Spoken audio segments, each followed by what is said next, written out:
Glad to be with all of you on this Saturday morning. Saturday mornings and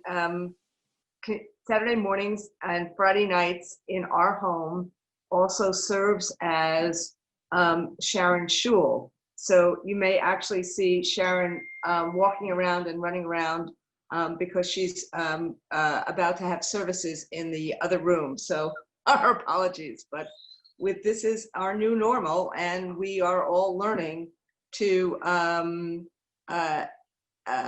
we're all learning to do things in a really, really different way. It's Nurse Appreciation Week. It's Public Services Appreciation Week. It's Teacher Appreciation Week. And in this Appreciation Week, you saw Donald Trump end up basically insulting the head of the Nurse Practitioners Association when they said that there was real need for PPE, as he was supposedly honoring them. You know, we don't get invitations to those. I don't think we've had an invitation to the White House or a letter actually responded to since Trump has become president. Public Employee Appreciation Week, we get Mitch McConnell basically saying he'd rather the states go bankrupt so he can pit the pensions that our public workers get against the services and try to actually starve the services of states, services that have been absolutely instrumental in dealing with the first few weeks and months of COVID. And teachers, let's see, in the report that we just got out, the unemployment report of 20.5 million, there are 460,000 educators who have lost their jobs, almost 1 million total state and local workers who have lost their jobs. So a lot of people are not feeling a lot of appreciation because of, in the bigger space, in the bigger realm. But at the same exact time, we're feeling a lot of gratitude from a lot of people on the ground.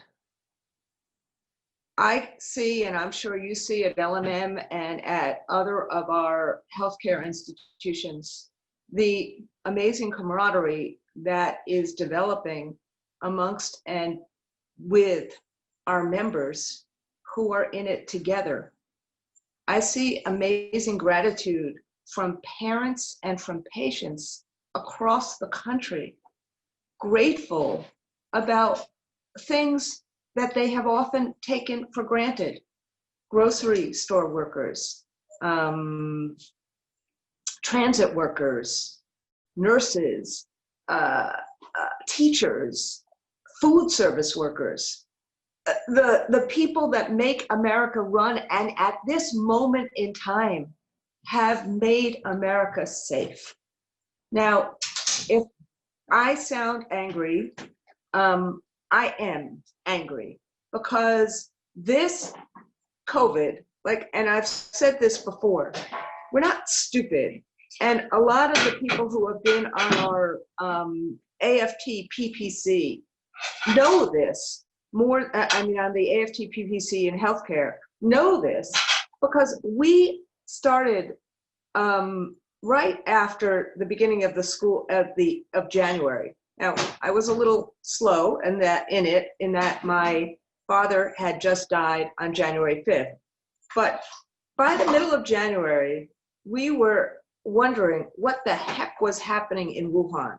And why is it that, when we had SARS, this, when we had Ebola, when we had other things, you saw what happened in terms of the healthcare institutions. You saw how quickly we tried to get ready for these infectious diseases. Nothing, nada. There was not, we had CDC, but we were getting more information from the WHO than we were for our own country. We had our first press conference. Your union had our first press conference on this issue on February 2nd. I love screening so I can see everybody's faces. So I got off, I'm on gallery view, so I'm seeing everybody.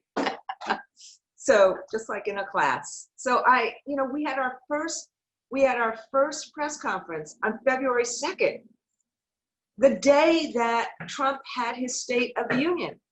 He had 4 words about COVID. Yeah, we have to do something about COVID.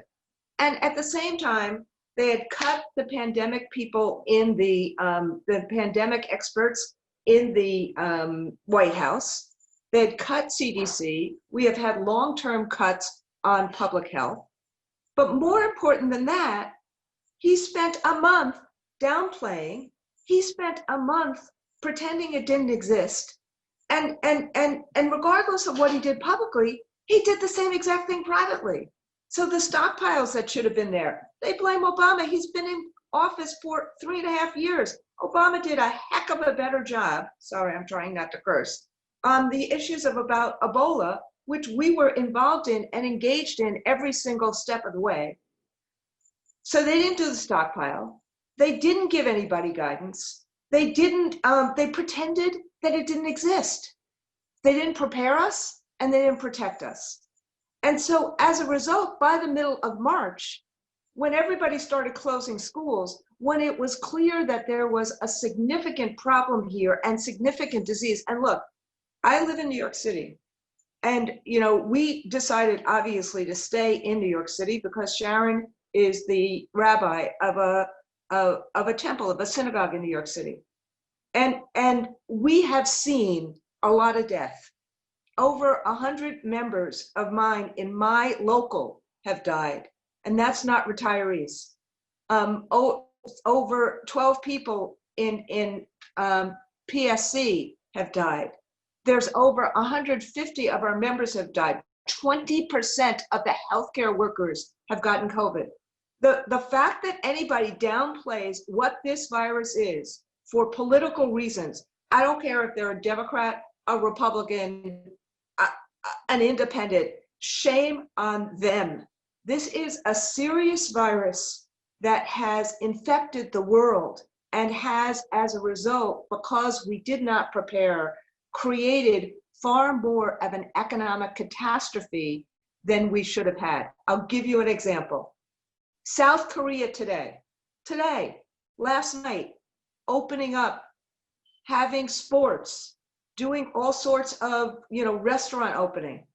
They had the same number of cases in February as we did, but they actually did a completely different way of dealing with, and you can't tell me that South Korea isn't worried about their economy.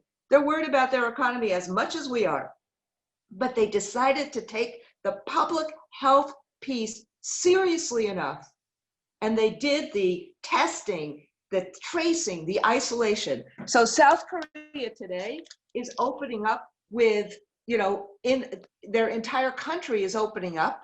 Denmark is opening up. Norway is opening up. Israel is opening up. And we open up to a headline like this today. This is the New York Times today. It's a headline, we still get the paper, but there's a headline that says, U.S. employment is worse since the Depression. Why do I say all this? Because you, my friends, are the ones that have kept the country alive. And your union has been since February 2nd, and pretty much every day, Jan knows, others who have been involved in any of our calls, we've tried to do 4 things. And frankly, I was lucky enough that since I dealt with 9/11 and several other things like asbestos in schools in New York City and whatever, I had the first thing I ever did when I was a staffer at the UFT back in the 1980s when dinosaurs roamed. I ended up, I helped start the health and safety department in the UFT. So it was, so I was lucky enough that I had the kind of expertise, and we had great staff in Kelly Troutner and others, and great colleagues like John Brady and others who really have helped us figure out our response. So we did 4 things initially. Number 1, fight to protect the health, safety, and well-being of our members and our communities. And so you're going to see there's been, of that 460,000 people who have lost their jobs in education, of the million who have lost their jobs in public services, very few of them at this moment are AFT members. We've spent a lot of time working with governors and working with trying to keep our folks on the job. How do we, so let me go through all 4 and I'll go. So the welfare, the well-being, the safety, the health of our members and our communities. Number 2, focus like a laser on the health and safety of the protectors. It's not just the 200,000 members we have in healthcare, but all of those, the grocery store workers, the meat packers, the healthcare workers, those who are protecting us. Number 3, just like we knew, many of us, you have been through it in Connecticut a lot. Many of us have been through the kind of economic cuts that happen when we see some economic problems. I've been through it in the 1990s. We were all through it in 2008. And now we're through it, we're now here. So we started early going to the Congress, Pelosi, Schumer, your representatives, to try and get packages that buffered the workers who were going to be suffering and who we knew would be suffering. Did we know it would be this much? No. But if you pause the economy, of course you're going to have huge layoffs. And the only way to fight the virus was to pause the economy because we were not prepared any other way. Again, look at what's happening in South Korea versus what's happening in the United States. And so number 4 was, how are we going to safeguard elections? Because frankly, if we do not have another president and do not win the Senate, we are going to be facing a situation of both fascism. You see this already. Fascism. I mean, look at what is happening in terms of Mike Flynn and the walking away from lying to the FBI. And look at what's happening with Donald Trump basically firing every single independent person who was supposed to be the balance to ensure that the CARES Act was actually accountable. I can go on and on. I don't even have to go to Russia and to Ukraine. So these 4 things were what we were doing. Let me give a couple of examples, and then let me just turn to 1 or 2 other issues, including the issue about the dues, your dues increase. I just said that if you look around in terms of our membership, we immediately, in school districts all across the country, with governors all across the country, and Jan is on the governor's reopen plan, the education subcommittee. We started working with Republicans and Democrats alike about how we could be helpful, how we could be engaged, how we could keep our members employed. So the grab and goes, how do we make sure that we have grab and goes in schools to feed America, not just feed our kids, but to try to feed more and more of the Americans who are actually on food banks? What about the custodians? How do we keep our custodians in school? Because if you're keeping your kitchens open, then we have to keep our custodians employed. How do we make sure that teachers and paraprofessionals are employed all across the country? And how do we make, so part of this was, how do we ensure that the kids get the education that they needed remotely or otherwise, but was also about how do we keep our members employed for not just the short run, but for the long run. The second thing we've done is, so that's why the grab and goes, the remote education, trying to help in terms of kids in homeless shelters with things like First Book, our work with First Book, and and getting books to kids in homeless shelters. How to create rec centers, or the kind of childcare for kids whose families are essential. So those were the first kind of things we did. We did a whole bunch of information through Share My Lesson on issues of you know, how to do remote learning and things like that. What Jan was just talking about in terms of the health and safety is it's been obvious that that people on the front line have not gotten PPE. Yes, we are pushing really hard for a violence standard at OSHA, and Joe Courtney has been huge in that. But we actually need to have an emergency standard in OSHA to actually make sure that our healthcare folks and people in meatpacking plants and others, that when they have a serious violation of health and safety, where they cannot, where their job basically requires them to choose between risking their lives or doing their job, OSHA is supposed to step in. That's what the federal government is supposed to be. But you see, with Trump, they don't care about regulation. They want to throw out regulation. And OSHA and the health and safety regulations are some of what they're trying to throw out. So they don't have an emergency standard. And the Hospital Association has fought against us. And we've tried to get an emergency standard in. But in the absence of that, we have to make sure that we're screaming bloody murder about these things. So we've done that through ads, through earned media. You've seen a bunch of our members on TV talking about this stuff. We've done it through, you know, through move-on petitions, working with our allies. But what we realized is that if we don't try to do it ourselves, how the hell are we going to get people the PPE? So what Jan was talking about is I and a couple of our staffers, Darren Nedrow and Kelly Troutner, the three of us have become supply clerks and procurement clerks. And we have actually spent hours and hours, because China is 12 hours either earlier or later than us. We spent hours and hours on the phone trying to figure this out, working with third parties, and ultimately we have now had a successful buy of 50,000 face shields, 1 million surgical masks, and almost 500,000 N95s. And at the same time, we've helped UFCW procure about 250,000 N95s so that they can do this for their workers in meatpacking plants. And this is who we are as a union. We have the face shields already. The surgical masks have been, the audit has now been completed in Shanghai, and we should be getting the N95s in the next few days. So that's why we decided we would finally go public with all of these things.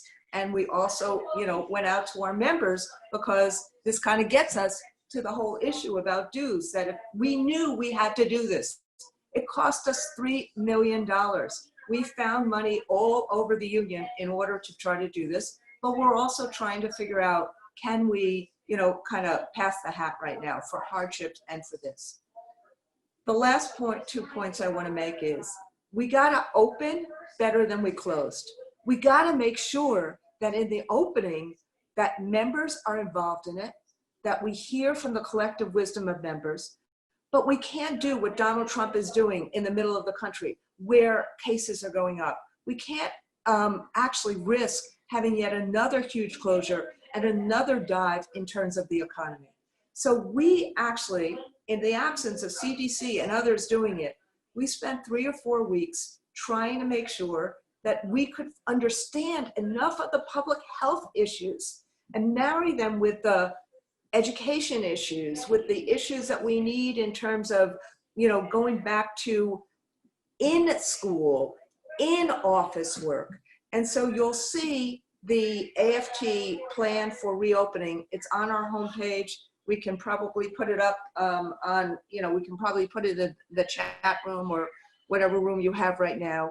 But we're also ensuring that members are involved in this.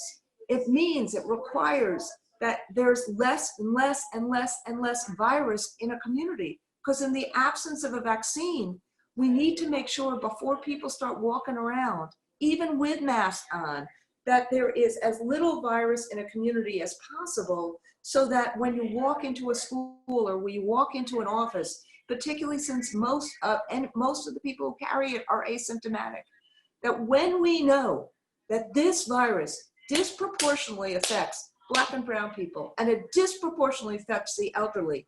How dare Donald Trump pretend that it doesn't exist? But he pretends it doesn't exist because he's more concerned about his electoral interests than he is about keeping people safe. And I said, I'm sorry that I'm angry, but I am rip shit angry.